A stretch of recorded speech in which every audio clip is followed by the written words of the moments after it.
ahead at tonight's Fastcast, Augusta commissioners are looking to make improvements to Diamond Lakes, and we're on your side with a safety alert as lawmakers look to protect you from AI-created news. Plus, more cases added to that measles outbreak, along with details on how alcohol could be delivered to your door in South Carolina. We've got those stories and more just ahead, but first, giving you a live look right now at downtown Honolulu as they expect to see temps in the 80s all week, with the lows staying above 69 degrees. Good evening, and thanks for joining us for the News 12 Fastcast at 8 p.m. on WRDW+. I'm Ashley Campbell. We've got those top stories and more coming up, but first, we're sending it over to your First Alert meteorologist, Emily Acton, for a look at the forecast where our overnight temps are far from Honolulu's, Emily. Yes, they are, but it's feeling a little bit more like spring over the next couple of days, really the next 7. Not too bad of a forecast. Right now, we're sitting in the middle 60s, and that's saying something as we are at 8 p.m. right now. A little bit breezy out there, and we're going to see breezy conditions continue throughout your day tomorrow. Cloud cover is going to increase overnight tonight. Rain chances will come into play early tomorrow morning, so that's going to keep our overnight lows in the upper 50s. So a very mild night in store. Again, those showers, though, starting off your Wednesday morning. So have the rain gear as you step out the door. It's going to be cloudy, though, throughout the greater part of our Wednesday. Still warming up right around that 70-degree mark. I'll have a look at the next 7 days, though, coming up. All right, thanks for that, Emily. It's something that we have seen around the country and in our area. Kids getting hurt playing school sports and having to wait for medical attention because there's no trainer on site. Your Ethan Hunter explains how the Aiken County school system is working to change that. Injuries unfortunately happen all the time in high school sports, and imagine a child goes down with an injury and there's no medical professional there to help them. Well, in Aiken County, there are no full-time athletic trainers in the schools until the district made 3 positions just recently and upped the pay scale to try to make those positions more competitive. Next year, they're trying to fill the other 4 schools that don't have a position to make sure that there are athletic trainers in every school. So I spoke with one physical therapist in Aiken who talked about the need for athletic trainers in the district. He's also a parent, and then spoke to the district tonight at their board meeting about how important hiring and filling these positions are. I'll have all of that information for you tonight at 10 and 11. Thanks, Ethan. And we are on your side with new details on the long proposed water park for South Augusta. The city set aside $5 million in taxpayer money to help jumpstart a water park, but commissioners say Augusta is not planning to build it themselves. Instead, the city is trying to get a private company to step in and put up the rest of the money. The company would also run the park.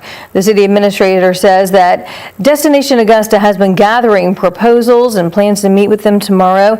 And while the water park at Diamond Lakes is still in the planning stages, there's already changes being made there. Your city government reporter Sydney Hood reports from Diamond Lakes.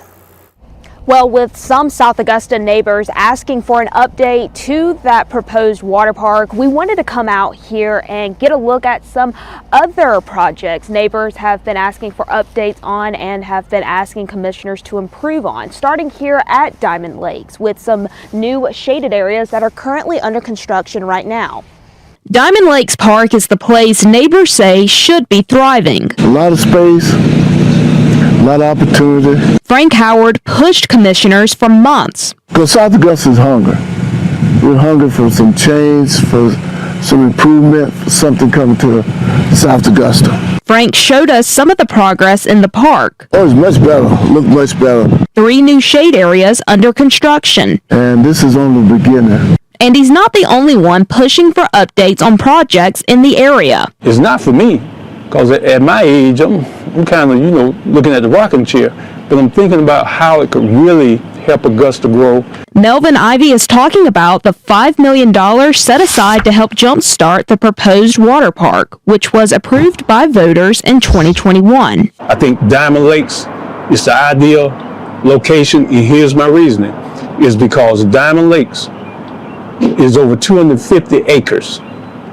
And all you need is depending on the size. The water park is still in the early planning stages, and neighbors hope that means they'll see movement soon. We're looking forward to the water park, but don't like that on the menu. Don't tell us that we have steak on the menu, but we wind up with bologna. So if you're gonna bring a water park over here, bring a water park that's gonna be satisfactory to everybody in South Augusta.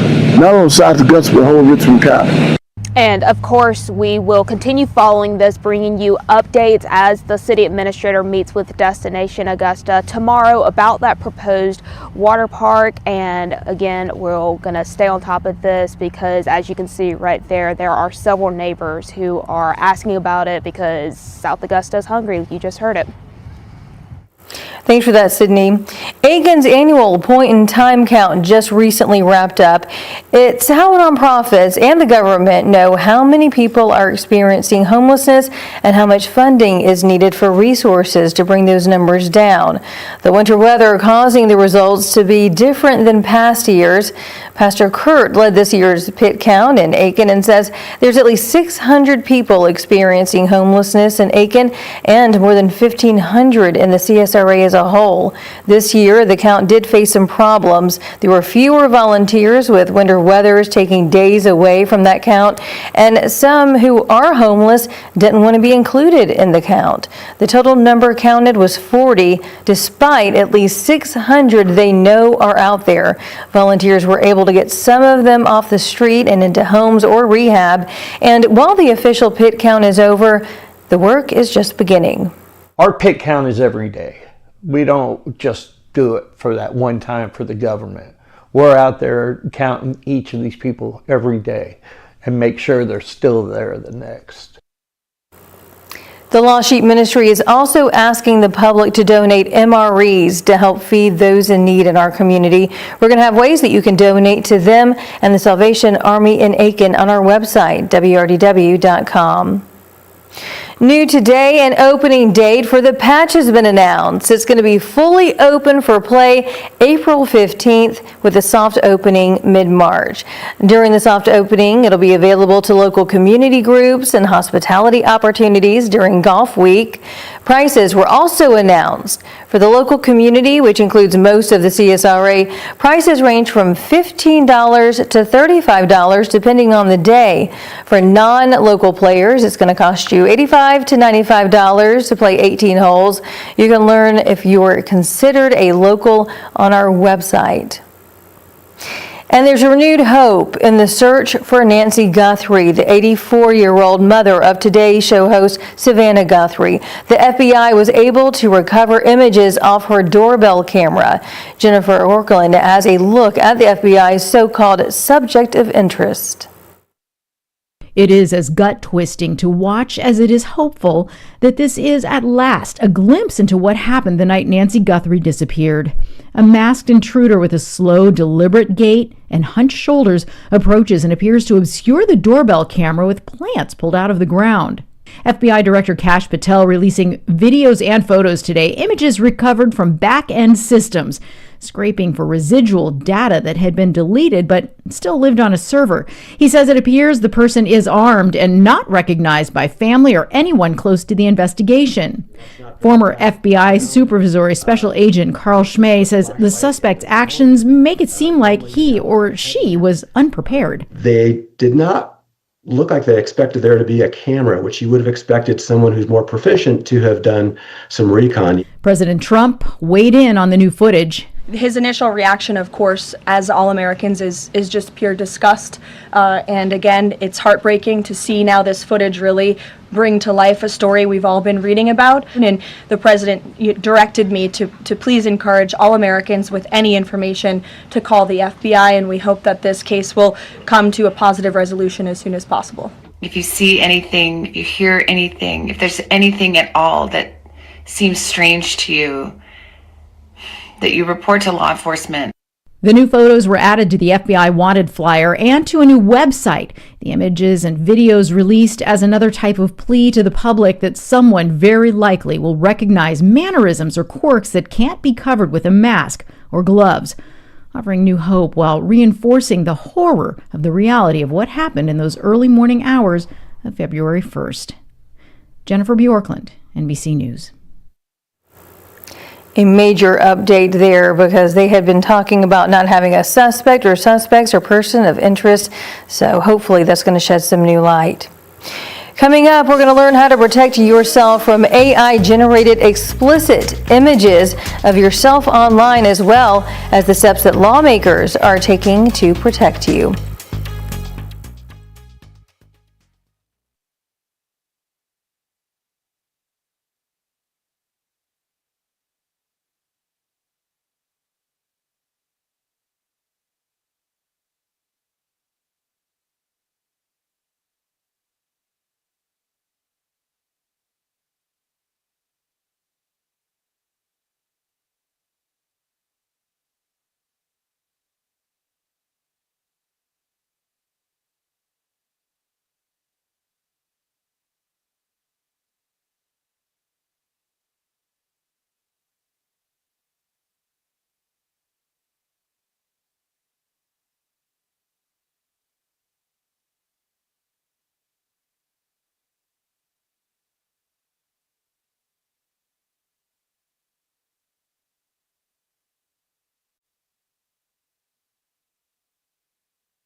Back now as we're on your side with a safety alert on this National Safer Internet Day. The Tuesday looking to protect people from AI-altered images. It comes as places like California and the EU are investigating generative AI systems like Grok AI for the feature to undress a person in an image. Grok and X came under fire last year over the feature as people used it to create nude images that people post to the site. These features are exactly why Georgia and South Carolina lawmakers are proposing to add generative AI images to their voyeurism and peeping laws. In Georgia, Senate Bill 398 would add a new section to the current peeping and voyeurism law that would create a virtual peeping crime. The crime would be committed if a person uses AI to create sexually explicit images of another person without consent. And if the crime is committed against a minor, the person would face a felony charge with 5 to 20 years in prison and a fine up to $100,000. If committed against an adult, the person faces a felony charge with 1 to 10 years in prison and a fine up to $50,000. Crossing over the river to South Carolina, where House Bill 3042 would expand the current definition of voyeurism to include the creation or altering of images, audio, and video with AI to create realist but fake images for sexual purposes. That bill would require the crime to be considered a felony, and if convicted, a person would face up to 15 years in prison along with a fine up to $10,000. It also requires law enforcement to destroy all images and recordings. Law enforcement that finds other victims during investigating a case would be required to identify those victims and notify them within 30 days. Georgia's bill had its second reading in the Senate yesterday and was favored by the Judiciary Committee. South Carolina's bill is still sitting in committee. While lawmakers are discussing, there are things that you can do right now to protect yourself. The National Cybersecurity Alliance recommends being cautious about what you share online. Many social media platforms allow you to change who can see your profile and posts. You can also restrict what profile information is shared in privacy settings. The organization also recommends watermarking photos to discourage AI users from using them. Now, if you do find yourself a victim, the federal government passed the Take It Down Act last year. That act requires social media platforms to allow users to report these images and take them down as soon as possible. Social media platforms have until May 19th to fully implement that process. And you can read the bills for yourself and learn more about what you can do to keep yourself from becoming a victim, or if you are a victim, just head to our website, WRDW.com. And in another safety alert we've been following for weeks now, 13 cases have been added to the South Carolina measles outbreak.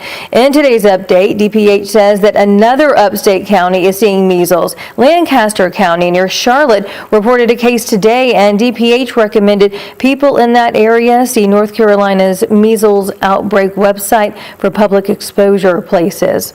The total number of cases now is up to 933. There are 235 people in quarantine, 6 in isolation. 9 schools were added to the list of public exposures in the upstate, as the majority of those cases are in children. DPH also says of the 933 cases, 859 are people who are unvaccinated, and another 20 are partially vaccinated. To see DPH's website on the outbreak, or to look at North Carolina's outbreak website, you can head to ours, WRDW.com. Emily? Well, looking at your bus stop forecast for tomorrow, have the rain gear as you step out the door. By the afternoon, we're warming up above seasonal temperatures for your Wednesday. I'll have a look, though, at those rain chances coming up.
Now, your First Alert weather with meteorologist Emily Acton.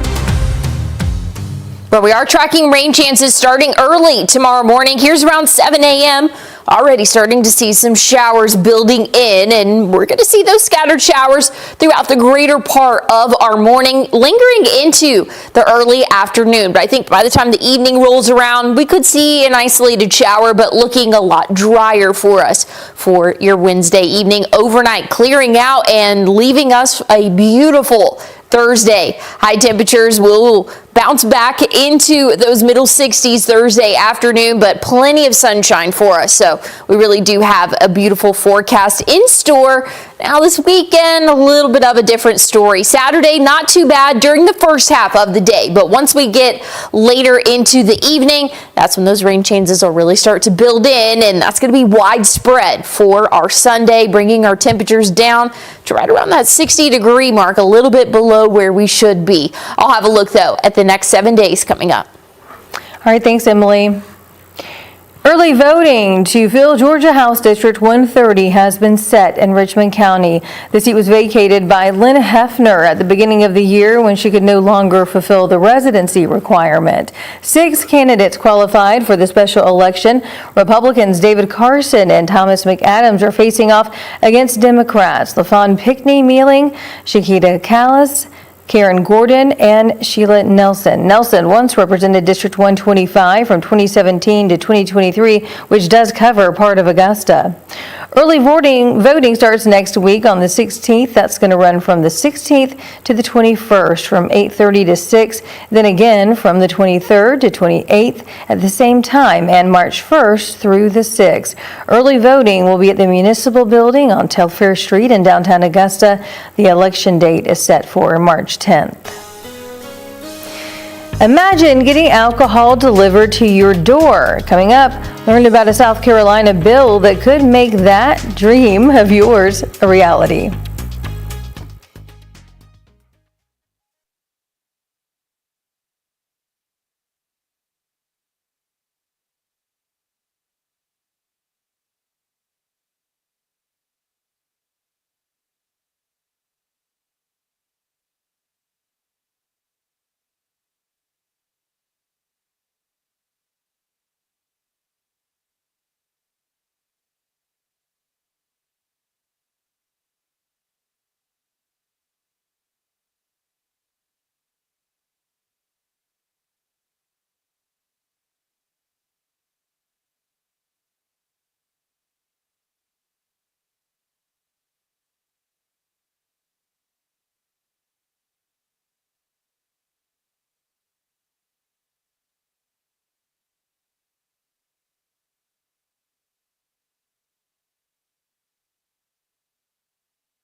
Welcome back. Would you like a bottle of bourbon delivered to your front door? Well, that could happen with a proposal at the South Carolina State House. A familiar bill is up for discussion again, making its first key advance through a subcommittee today. The bill allows local alcohol stores to partner with delivery services to deliver beer, wine, and liquor. There are some rules like providing your ID upon delivery, and deliveries would not be allowed at schools, churches, or college dorms. Beverages would have to be sealed and cannot be chilled. Supporters like the South Carolina Retailers Association says it's helpful to consumers and businesses in a world of e-commerce, but opponents are worried that DUIs would increase. And we'd like to open that up to allow retailers who want to provide those options to their customers, to give those options to them and to allow those services to meet the customer's demands. When we debate about alcohol, it's not just, to me, something that's a harmless pastime. You know, we have serious issues in our state.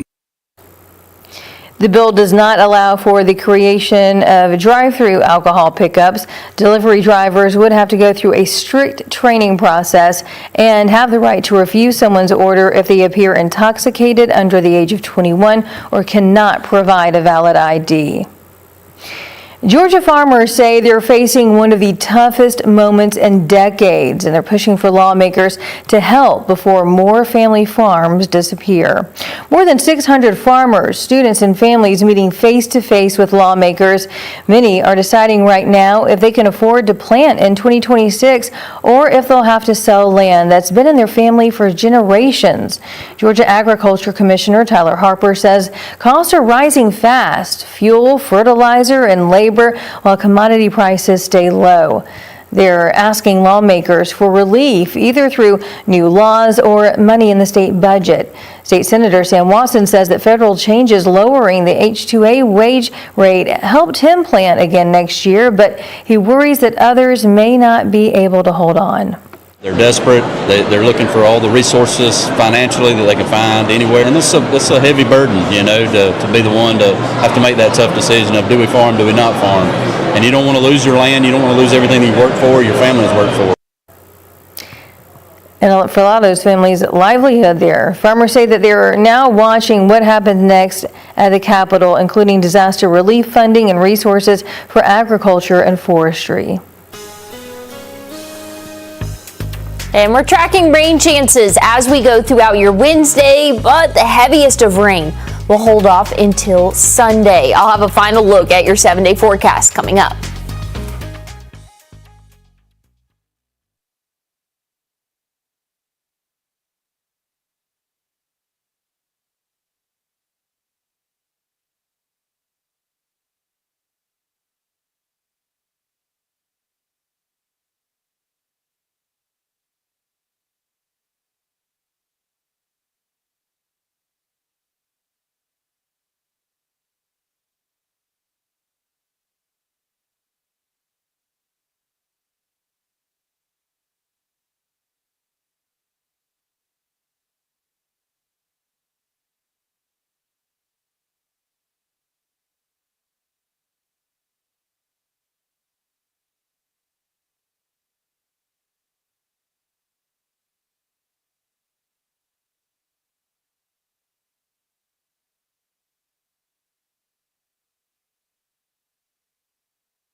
Well, tomorrow's high temperature will reach right at that 70-degree mark. We will see some showers, though, as we go throughout the first half of our day. Maybe a few isolated showers lingering into the late afternoon.